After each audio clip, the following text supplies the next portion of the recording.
A gente entender o que é Copenhague e por que Copenhague fracassou o ano passado, a gente precisa entender um pouco da história do que está acontecendo no mundo em termos de regulação climática.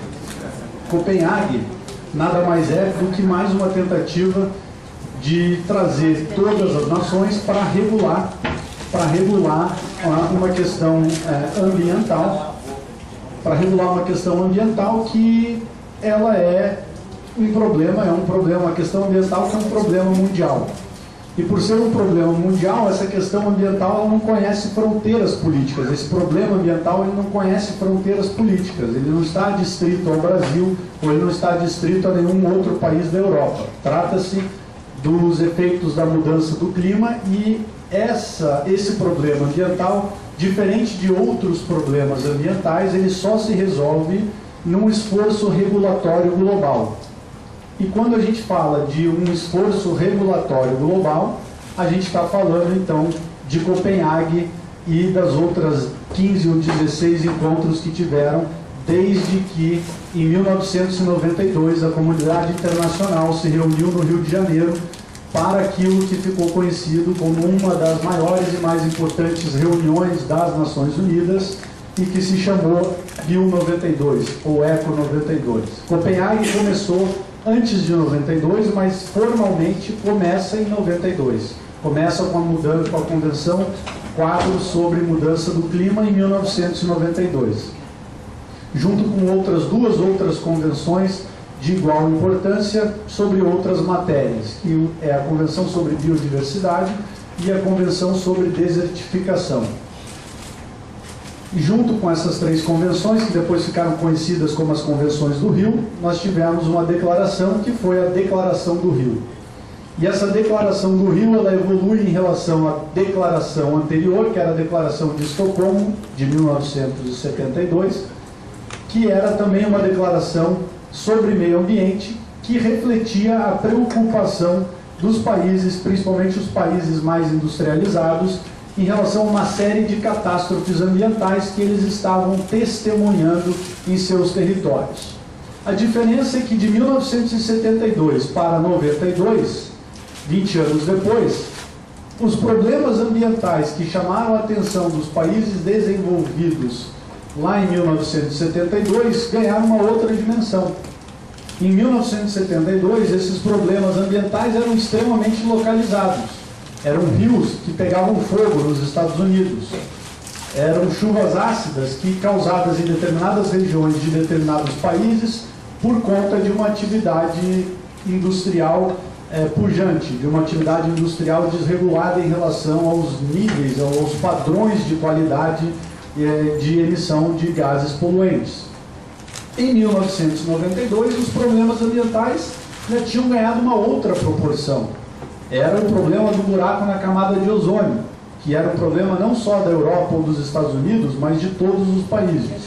Era o problema da mudança climática. A ciência ainda estava engatinhando, mas já existia uma forte evidência de que a atividade industrial, a emissão de gases de efeito estufa pelo homem, estava contribuindo significativamente para a emissão de gases poluentes.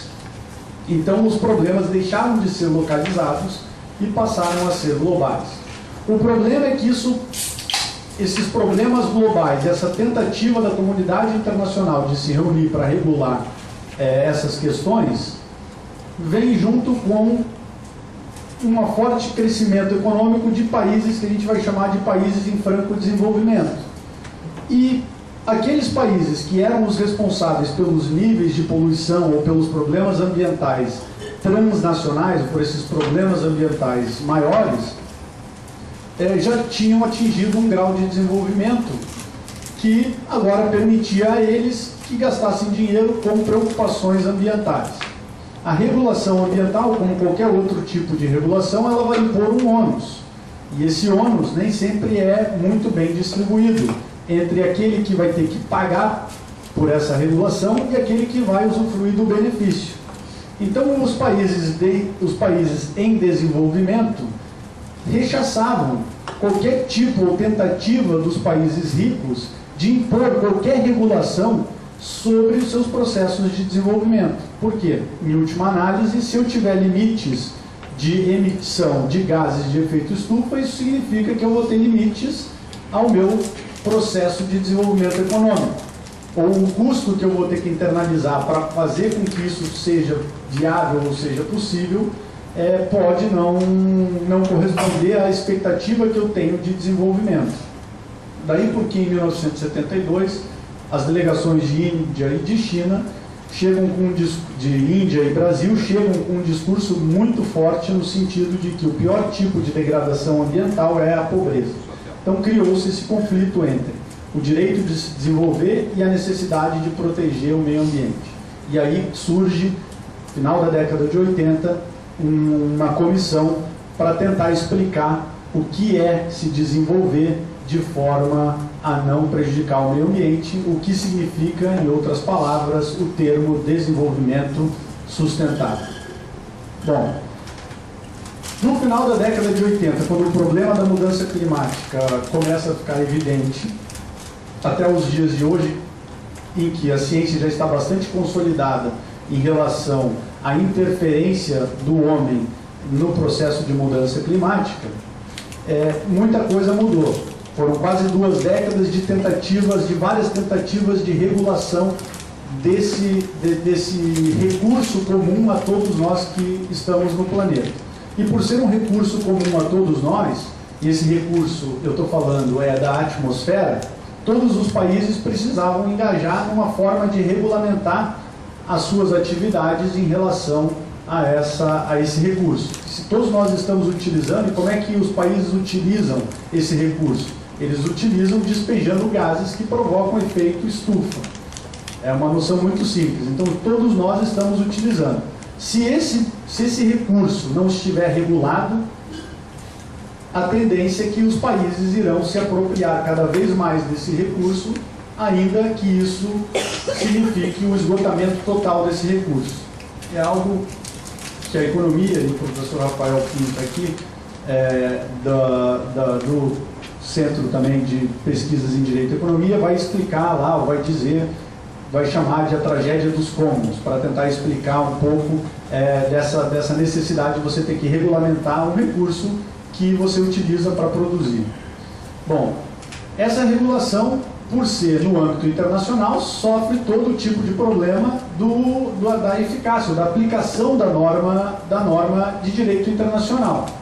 E os países estavam cientes disso e por isso surge então aquilo que a gente vai chamar de instrumentos econômicos ou incentivos econômicos como instrumentos de regular a utilização do bem ambiental. Isso nada mais é do que um nome para o que eles tentaram fazer com o clima, de atribuir títulos de propriedade para unidades de poluição. E foi isso que eles começaram a fazer em 1992 e depois, 5 anos mais tarde, em 1997, com o Protocolo de Kyoto. O Protocolo de Kyoto nada mais é do que uma regulamentação mais específica daqueles princípios que apareceram na Convenção do Clima em 1992. E na regulamentação desses princípios, a comunidade internacional chegou à conclusão de que só seria uma regulação internacional sobre como utilizar esse recurso, como utilizar a atmosfera, só seria viável se viesse acompanhado de um instrumento que mitigasse o custo dessa regulação sobre todos os países. Os países não queriam assumir uma regulação, uma autoimposição de metas ou de limites de emissão de gases de efeito estufa, sem que isso viesse acompanhado de um instrumento econômico, de um incentivo econômico que diminuísse os custos do cumprimento dessas metas, para o atingimento dessas metas. E aí, então, surge aquilo que a gente vai chamar como mercado de créditos de carbono, e uma das razões que vai levar Copenhague a aquilo que a gente vai chamar de um fracasso, aquilo que a gente vai qualificar como um fracasso.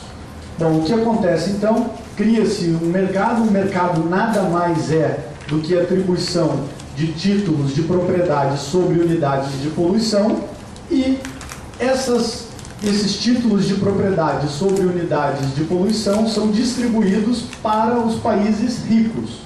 Os países pobres ficam de fora. Os países pobres, ou na linguagem mais técnica, em desenvolvimento.